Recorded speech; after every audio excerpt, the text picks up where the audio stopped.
This series is not a tale of logic and reason. It is a descent into shadows, secrets, and the crimes that refuse to die. We will uncover the forgotten roots of crime fiction, haunted mansions, unreliable confessions, spectral witnesses, and guilty minds fractured by mirrors and blood. And through this, we will explore how fear, guilt, madness, and supernatural shaped the genre we believed we understood. This is the archive of the repressed. Welcome to Gothic Evidence, Dark Inheritance, a world where justice limps behind secrets, where madness wears a velvet coat, and the blood on the floor tells stories older than law or even time. Today, we open the case of the spectral witnesses. There are crimes the law cannot reach, crimes committed with no physical evidence, no weapon, no body, only a whisper, a shadow, or a single candle that gutters when no wind has passed.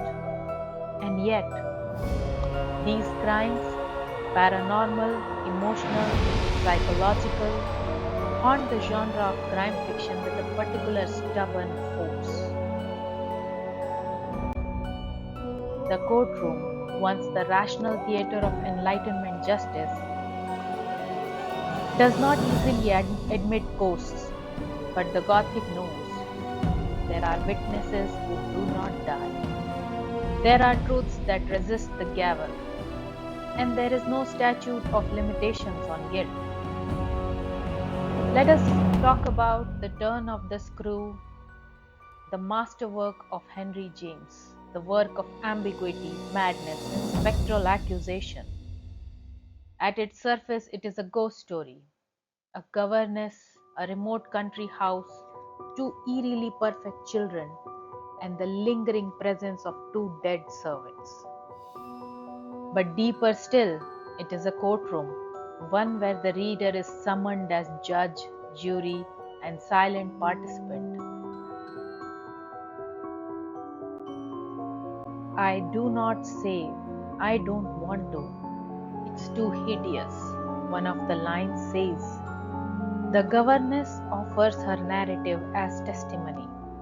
She writes it down. She seals it. It is delivered to us with preambles and shadows. But we never see the cross-examination. The ghosts, Peter Quint and Miss Jessel, are both dead. The children do not speak. The other adult in the house, Mrs. Groves, is terrified and incredulous. So who then do we believe? James never shows us the ghost directly. He gives us gaze. He gives us panic. He gives us the governess's word, written as the final record. But he does not offer proof. The turn of the screw becomes not merely a ghost story, but a courtroom of the Gothic mind, a place where guilt, desire, repression, and moral panic are all suspects. The ghost here is not Peter Quint. The ghost is the accusation itself. Henry James turns the concept of justice into a haunted space. The trial is never held because the crime is unspeakable and perhaps even more chilling, unprovable. In the final lines of the novella, a child dies in the governess's arms. Was she saving him, killing him, saving him from herself? No one knows. The ghost vanishes, the story ends, and the jury, you dear viewer, goes home unsettled. That is the Gothic method. The verdict is withheld, but the sentence has already begun. Across the Atlantic and across a century, Emma Donoghue takes up the gavel and shatters it. The novel, The Sealed Letter, is based on a real Victorian scandal. The Codrington divorce case of 1864, infamous for its web of adultery, betrayal, female intimacy, and legal melodrama. But Donoghue, a scholar of both queer history and criminal archives, excavates not merely the facts, but the ghosts those facts conceal. At the heart of the novel are two women, Helen, the wife of a brutish naval officer, and Emily Fido Faithful, a printer and a proto-feminist. Their bond is intimate, ambiguous, and eventually explosive.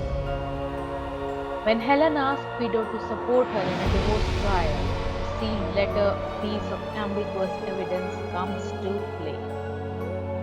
What haunts the courtroom in Donoghue's novel is not a ghost in a sheet. It is a ghost of affection, a ghost of possibility. Fido, in particular, is a spectral figure, alive but silent, present but not fully acknowledged. The courtroom, in all its Victorian rigidity, cannot accommodate the reality of female passion nor the collapse of female loyalty. And so we return to our theme, the haunted courtroom, the place where justice is meant to be rational but instead becomes ritual. Fido is asked to swear truth. But which truth? The legal one? The emotional one? The historical one? The one she herself dares not name? I wish I could forget, Fido confesses, but she cannot. And that is precisely the Gothic engine, the inability to forget. Both James and Donoghue presents us with characters who are haunted not by supernatural beings but what cannot be said. The haunting is epistemological, it is linguistic, it is archival. This is crime fiction that does not rely on the ticking of a clock or the footprints in the mud. This is crime fiction where the blood is not always visible, but the guilt is unbearable. Let us now turn for a moment to the motif that binds these works together, haunting as testimony. In traditional Gothic literature, the ghost serves as a moral echo of the past, the murdered victim seeking justice, the wronged bride calling for revenge, the soldier who cannot be laid to rest. But in Gothic crime fiction, the ghost is more complicated. The ghost is often evidence itself. A spectral figure becomes a kind of legal document, unverifiable, unfiled, but damning nonetheless. Consider how in both books there is no final answer, and yet everything has been altered. No one returns to innocence. The presence of the ghost, real or imagined, has testified, has spoken. And we as readers have received it. That is the subversion. In these fictions, the spectral witness may be unreliable, but it is never irrelevant. It forces us to reconsider the archive. Who gets to speak? Who is believed? What happens when testimony and haunting become one? The legal archive depends on clarity, on admissible proof, on procedural truth. But the Gothic archive, our archive, thrives in opacity, in the unspeakable, in what is burned, redacted, repressed. And in that darkness, guilt metastasizes. Because Gothic crime fiction is not merely about crime, it is about the afterlife of crime. What survives, what festers, what is reenacted in dream and panic, in trials and testimonies that refuse to close. Both James and Donoghue write women whose truths are distorted by the rooms they inhabit. the drawing room, the nursery, the courtroom. The women themselves become ghostly, blurred at the edges, half seen or as. We are not sure whether to fear them or pity them. This ambiguity is essential because in Gothic crime fiction, certainty is the first victim. We are instead left with echoes of trauma, judgment, of love so powerful it curdles into guilt. I have said it already, I am not interested in innocence, says Donoghue's narrator. I am interested in what people do when they know they have sinned. The ghost then is not a figure in white. It is the blush that rises on the cheek, the hesitation before a sentence, the letter that is never opened, the body that never gets to speak. And what of the reader? In both works, the reader becomes the final courtroom. We read the governess's testimony, we observe Fido's silence, we hear the ghost, even if no one else does. And so, we become haunted. Because Gothic crime fiction is a genre of complicity. You are not merely watching, you are witnessing. You are reading the sealed letter. You are standing in the haunted room. You are deciding whether the governess saved the child or murdered him. And that is why this genre persists, why it never dies.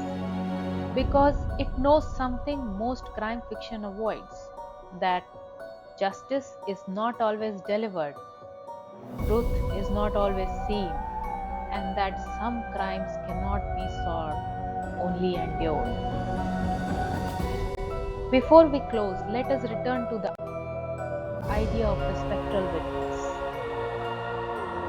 In legal terms, a witness gives evidence, they confirm presence, they validate truth. But the spectral witness offers us something stranger. Presence without proof, truth without clarity. A statement that exists in a liminal space between trauma and memory, between fiction and evidence, between death and desire. What happens to a crime when the only one who saw it is already dead? And what happens to the living when the only justice left is haunting? Let us sit quietly with the ghosts of testimony, with governesses who write down their fear, with women who burn their names out of letters, with guilt that cannot be exorcised. And ask yourself, dear reader, if a ghost confessed in your presence, would you believe them? Tell us in the comments. Until next time, remember, some testimonies are not meant for the courtroom, but for the dark.